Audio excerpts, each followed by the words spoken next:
altogether, 40 minutes.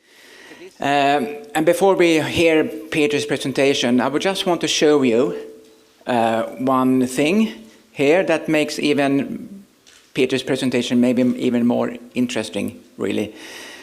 We have maybe had a feeling in Sweden that the prevalence of cannabis use is not that high, that it's not a major public health problem.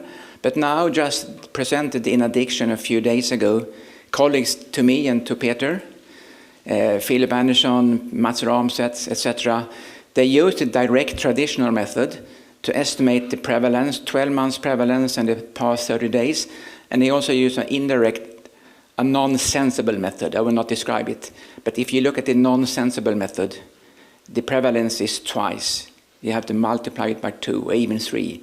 So it's not 10%, it's almost 20%. And the past 30 days it's not 3.7, it's 13%, which is a big difference. So it's heavily underestimated, probably. So maybe the prevalence in Sweden is more in line with other European countries, but they also have to do these kind of studies over time, I hope. And when it comes to the Swedish opinion, today we made a study with the Ipsos Survey Institute. 18% today is in favor of legalization. 10 years ago, it was about 4%, from 4 to 18. And if you look at the young adults, 16 to 29 years of age, almost 1/3 is in favor. And if you look at young men, 16 to 29, more young men are in favor than against legalization in Sweden. So it has been a shift.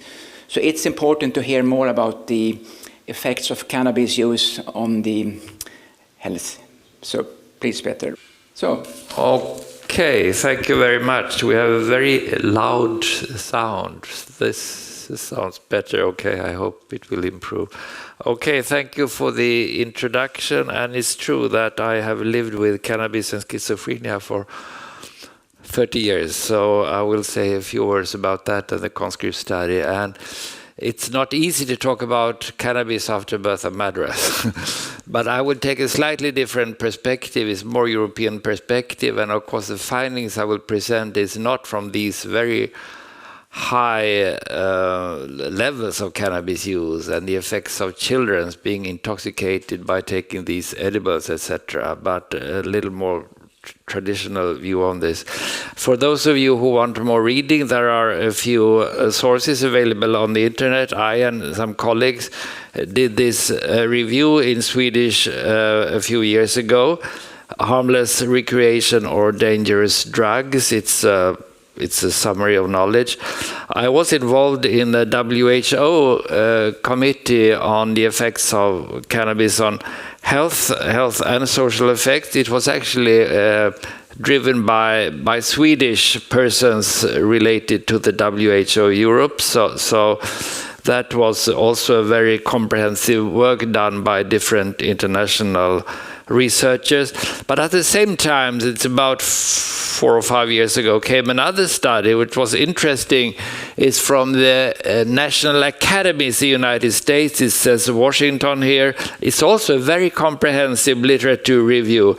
But strangely, it starts, when it comes to the health effects, it starts with the therapeutic effects, and long list of therapeutic effects, which I think is a little exaggerated, but again, this is the US perspective on the health effects of cannabis, more the therapeutic effects. Now, it's the simplest way to start this is to distinguish between the physical effects and the mental effects. So if we start with the physical effects, that's been done research on this since many years. Different committees, different scientific groups have analyzed. If you start with the airways, it's obvious that it has effects on the airways, but not at all the same level as smoking of cigarettes. There are indications of increased risk regarding chronic obstructive lung disease. But the reports we have now got about these vaping effects, that's a totally different level. So again, I mean, what I say is basically the standard classical products that we still have basically in Sweden and Europe. Cardiovascular system, there has been alerts, and I would say mainly in relation to acute intake. You get tachycardia, in relation to intoxication. There has been reports on increased risk of stroke, and we did a study on that on the Swedish conscripts, but when we controlled for various confounding factors, there was no increased risk.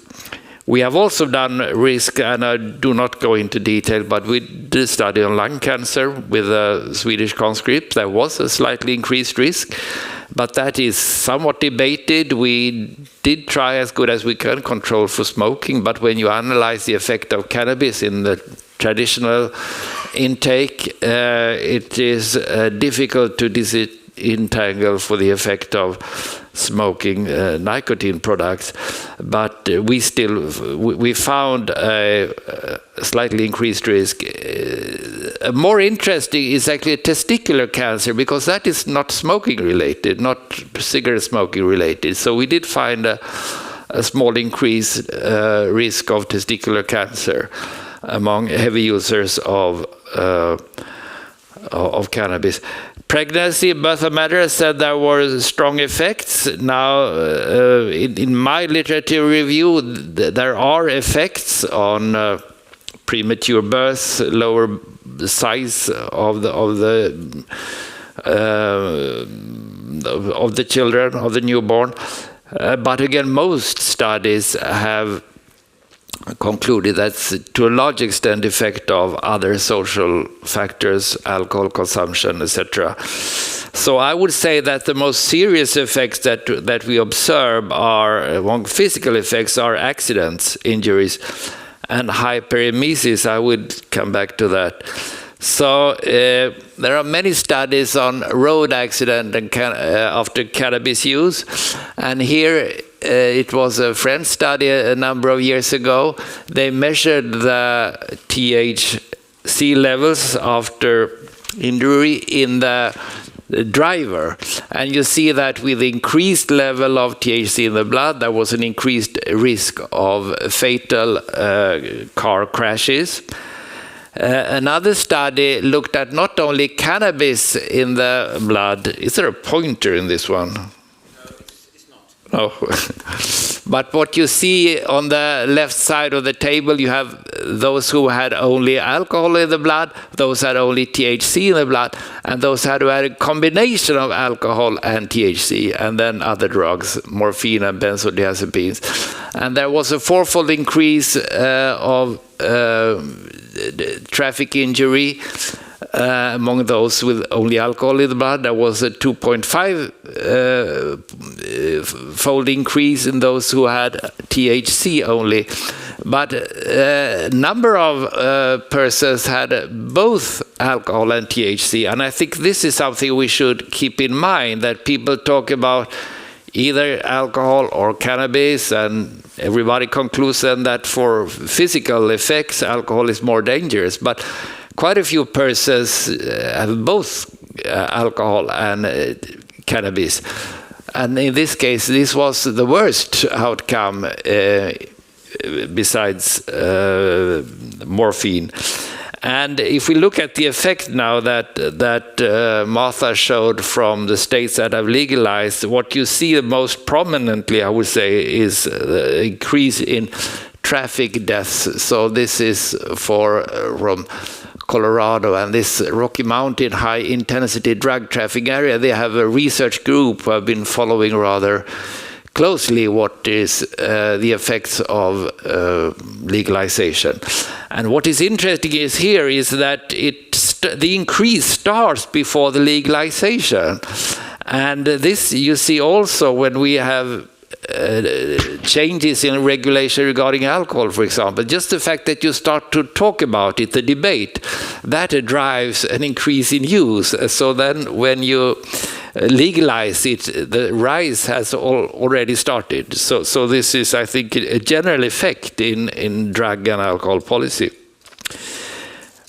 Work-related injuries, I said this is a big business in the USA. I've been to a similar cancer conference in the USA, and they had outside not stands for the civic society organization, but they have different stands on a drug testing industry. So that is a big industry. We do not apply that to the same extent in the in the European countries. But an interesting thing with this is that you can follow up. So here they had a big company that they drug tested 5,000 employees. It was probably several companies.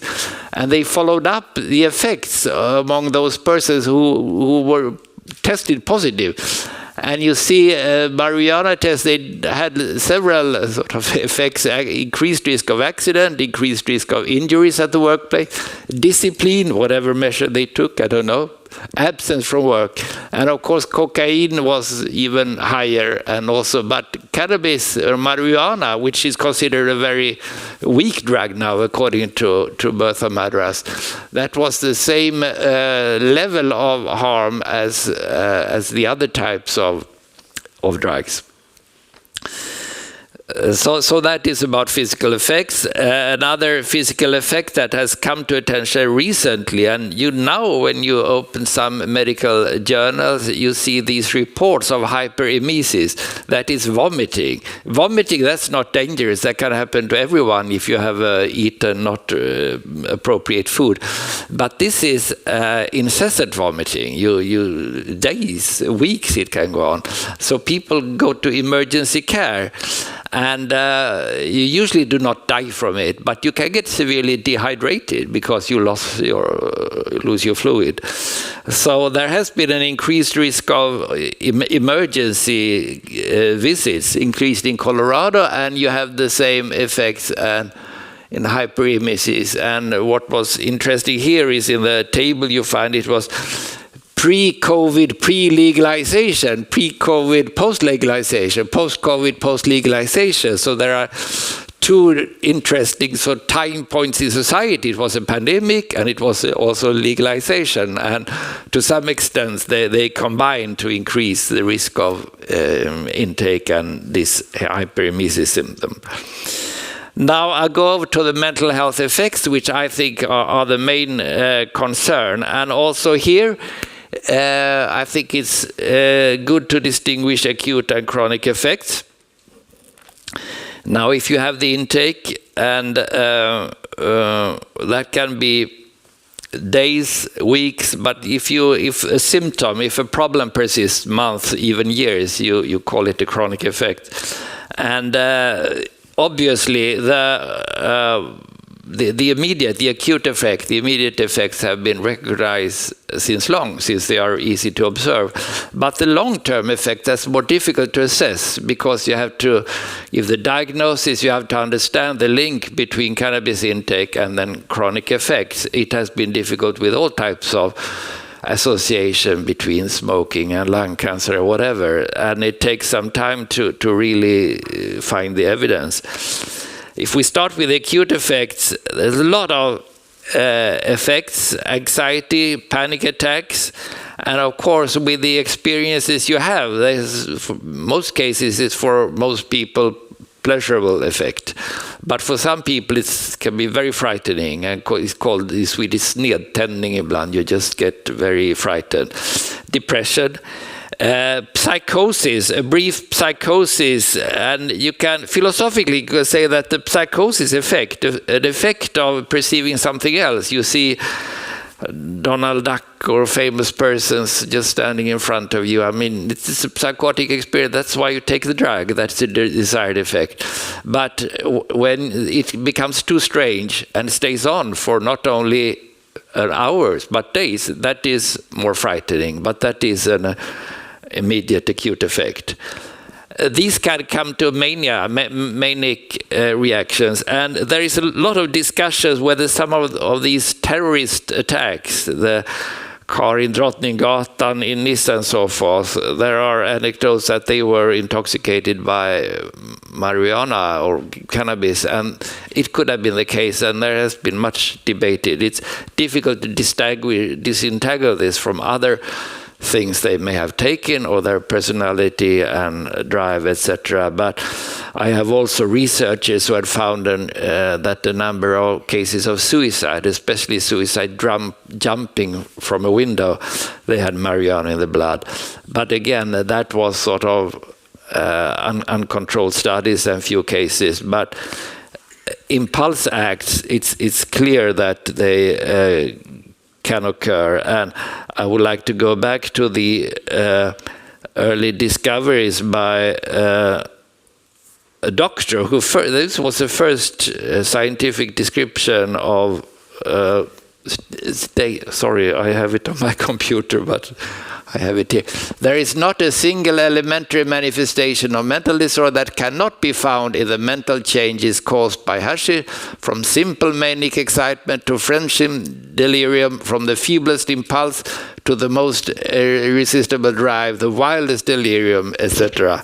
So, I mean, behind all these words are now ICD codes. You can call it various things, psychosis, mania, and so forth. But he described this, and they were a group of French intellectuals. They tested it on each other and observed the effects. And so the concept of cannabis psychosis is well known and sometimes a little sort of neglected as a problem. This is an old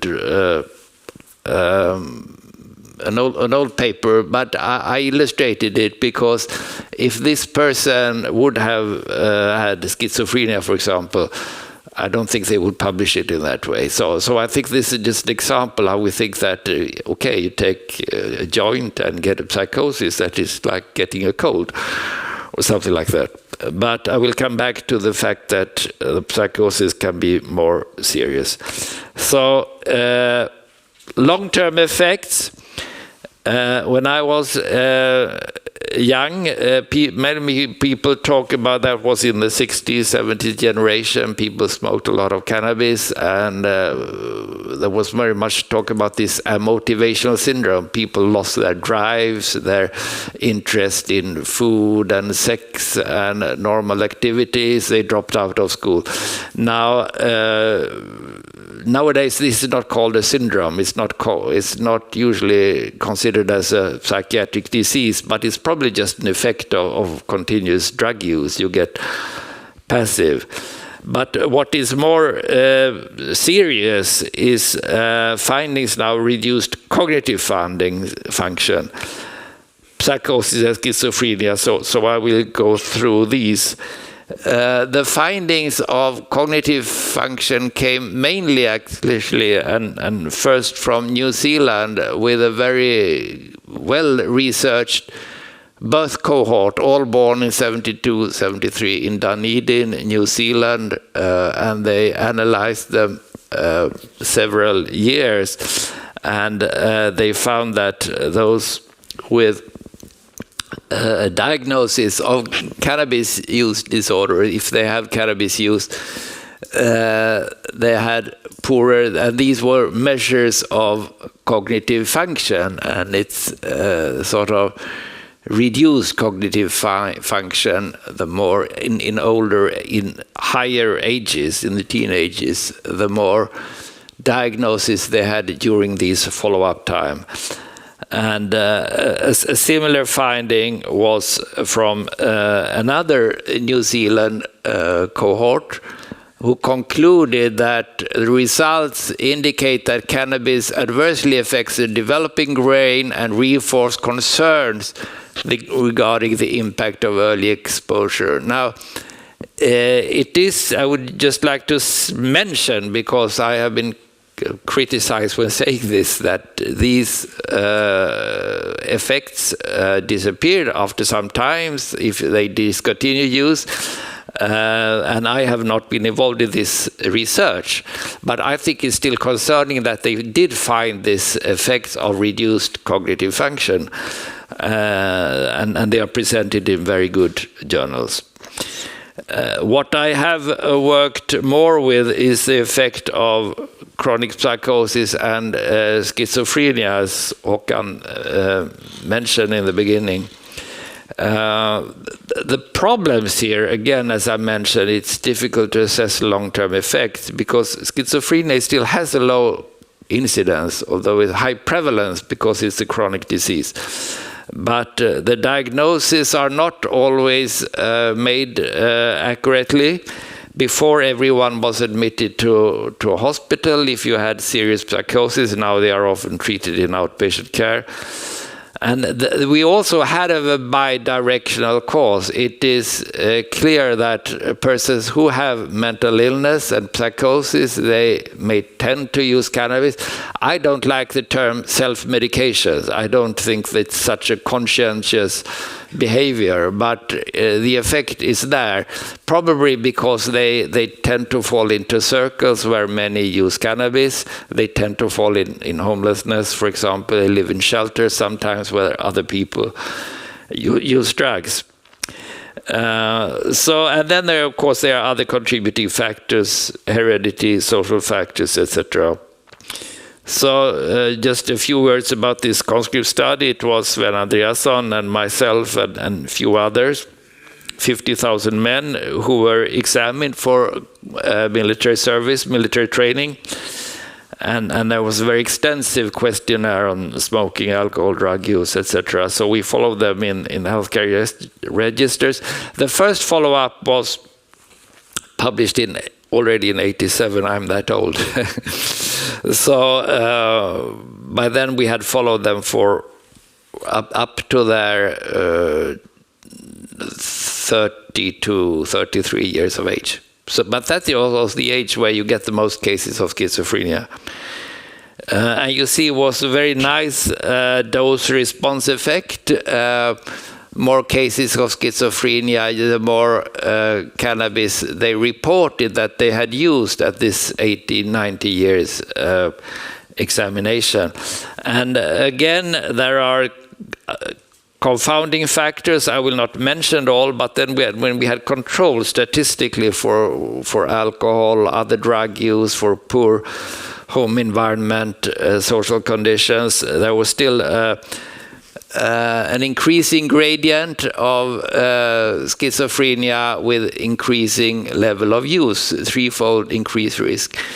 So that was very much debated. We got many reactions. People didn't really think this was not schizophrenia. This was a correlation. It was not an association, although there was a clear time trend between exposure and outcome. So we got good contacts with a British group who did another study after 25 years follow-up, when we had more cases, several hundred cases of schizophrenia in this group of 50,000 men. But you see also here it was almost the same level of association. And a few years later, there was a shift in the view of this, because there was a view with the Lancet, which is a highly esteemed journal, where they had at that time 7 prospective studies. There are now a few more, but not very many. So besides ours, there were from other countries. And the general conclusion that there was a twofold increased risk of chronic psychosis. Interestingly, ours is still the only one who has the defined criteria of schizophrenia, because we have so many. Other studies, they have chronic psychosis and they call it schizophrenia spectrum disorders or something like that. But still, this is chronic psychosis and it is prospective. So not just these brief Robinson psychosis. So, and there was a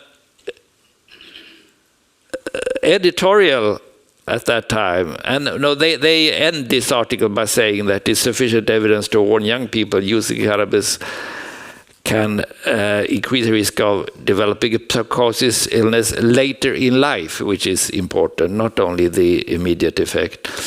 So this is what I call a paradigm shift in the view of the association between cannabis and chronic psychosis, because in that issue of the Lancet 2017, they write in an editorial In 1995, we said that the smoking of cannabis is not harmful to health. Research publishes as including the systematic review of this issue lead us now to conclude that cannabis use could increase the risk of psychotic illness. So for me, this was, we won, so to speak. Our findings was confirmed after many, and this was almost 20 years after our first publication. Now, a few questions remain, and I go back a few years because before these very recent findings that Bertha mentioned from US, but here, for example, is the risk higher among youth? And I think she mentioned the D40 study from 2015, which showed that those who started earlier, before 50 years, they had a much higher risk. Frequency of use, of course, but also those who had a higher level, the higher strength of cannabis, because that started to come. Those did not exist when we did our studies. So if we had repeated this study with a cohort of men, we don't have the conscript any longer. But if we do a similar study, perhaps we would probably find an even stronger association. Another question that I often got when I have this type of presentation is, how about the population level? Isn't it the case that in societies, Holland and Morocco and other countries where there's a high level of use, do they have a high level of schizophrenia? Now the problem is that it's very difficult to assess the true incidence of schizophrenia. We do not measure that sort of in a standardized way all over the world. There are different diagnostic criteria, different practices for treatment. But there was a European collaborative study where they had the number, they agreed to make a study of researchers with defined assessment of psychosis, of chronic psychosis in different cities in Europe and also in Brazil, actually. And they looked at what is the level of use in the country or in the area around that city, and what is the prevalence of high-potency cannabis use. And you see that there are some cities that stick out. You have London, you have Amsterdam, you have French city, or was it Bologna who has the highest peak? But at least you see that there is an association because level of use in society and level of psychosis incidence. So here is, and there has been another similar study looking at various various parts of London, where parts of London who have a higher rate of cannabis use, they have a high rate of psychosis. So there are a few other indications that actually this increased risk of chronic psychosis can also be found on a population level. So then is the question, does it increase in the population? Because we have an increased risk of schizophrenia. And here there came a study just 1 or 2 years ago from the Danish groups that are using very sophisticated registers, and they have observed an increased incidence in schizophrenia. And they also have data in these registers. Did they have a previous cannabis use disorder that you see on the right graph? And they could then link to what extent does the increased risk of schizophrenia depend on, to what extent can it be explained by an increased use of cannabis, an increased care for cannabis use disorder. So if you do that analysis, you combine that statistically, you get so-called population attributable fraction. To what proportion of cases of schizophrenia can be explained by cannabis?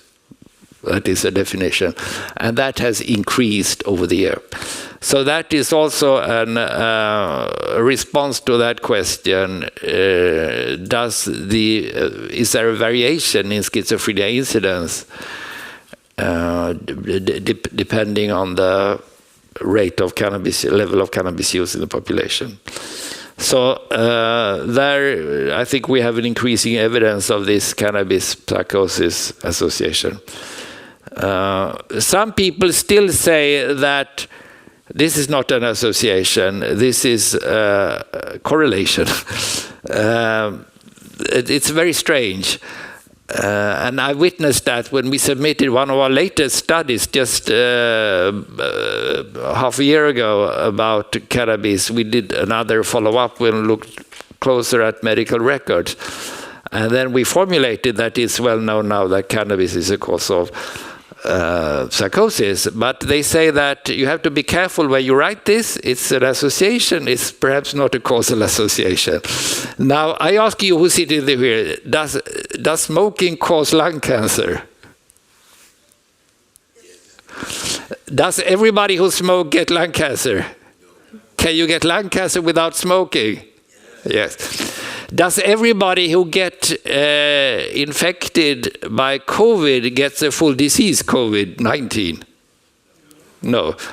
Many of you may have partners who have COVID. But does SARS-CoV-2 cause COVID-19? Yes. No, it's only a correlation.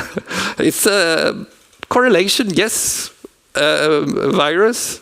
Disease. But for some reason, I tell you this long story because if you are discussing with colleagues and your partners, it may be, you may get this argument. So ask about lung cancer, ask about COVID. Is it just a correlation? No, this is an association. It's a long-term longitudinal studies, clear exposure and outcome confirmed in several studies. So that's why I insist on this. Okay. Let's go to some therapeutic effects. This is not from Sweden. This is from somewhere in the US. And of course,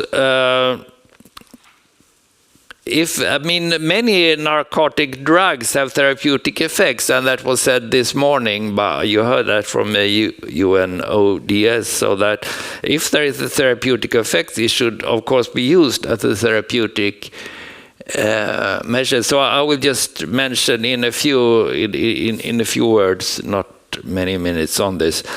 But still, it's interesting that the use of medical cannabis increases, and in Sweden we have the so-called Sativex, and for some reason it has increased.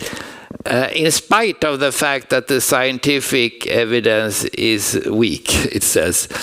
So what are the indications in Europe? And here there is some text in Sweden, and this Sativex is indicated as a treatment for multiple sclerosis, and it can reduce spasticity. And the increase that you just saw was the use basically for MS, although it may also have been for some pain relief. I will come back to that. But the interesting thing is when you read the contraindications in this bipacksedel, it's written that it should not be used. Contraindication if you have a family with schizophrenia or under psychosis or personality disorder. Other than depression. So here I would say that in the reverse order, they agree that cannabis may be risk for psychotic disease if you have a tendency, if you have a vulnerability, although not depression, which is according to the science. Now, how about pain relief? Again, here there's very weak evidence. There is research ongoing, and I found this European Pain Federation. They have a position paper, And they write in a summary that the current status of evidence and of use of medical cannabis and of cannabis-based medicines for chronic pain in Europe is insufficient. A search in clinical trials, contacts of authors, etc., demo that new studies with cannabis-related medicines are designed and are being conducted. So research is ongoing. So, summary of all this is physical effect from my and Scandinavian point of view. The main concern is accident and injuries. Cancer and airways, there is a possible increase, although other confounding factors may play a role here. Hyperemesis has become an increasing problem when you have a high rate of use, especially these stronger cases. And regarding mental effects, the main concern is the chronic psychosis, schizophrenia, which is a long-term disease. I suppose you know that, the seriousness of schizophrenia. Cognitive function, that's very interesting and of course concerning, but I would say that it needs further study. Acute anxiety, delirium, brief psychosis, they can have sometimes serious consequences. They might lead to suicide, although I personally do not think is a great driver of increased suicide risk, but very disturbing symptoms. It causes violence also. Okay, so this was a very brief expose of health effects of cannabis, and again you have summaries in these literature reports that I showed in the beginning. Okay, thank you. Questions? I think we are in time. Yeah, we are in time. We have one question from the board, somewhere from cyberspace.